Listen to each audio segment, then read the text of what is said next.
successful grouse exterminator, you always gotta be prepared.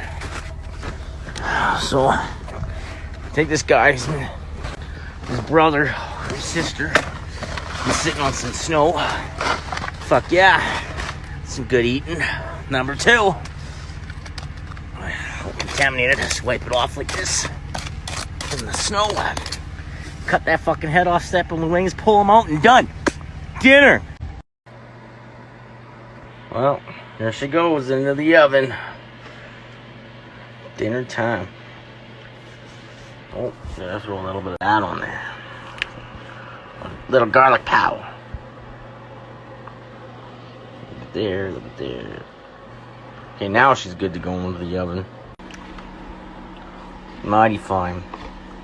Put a little bit of cinnamon in there and see.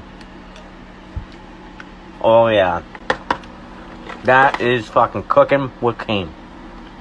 2 grouse from yesterday. Marinated them all last night.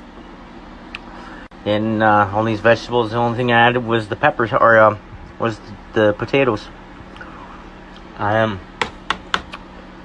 little bit of cinnamon and some garlic and some paprika. Fuck yeah, that's pretty good. So that concludes cooking with Cain.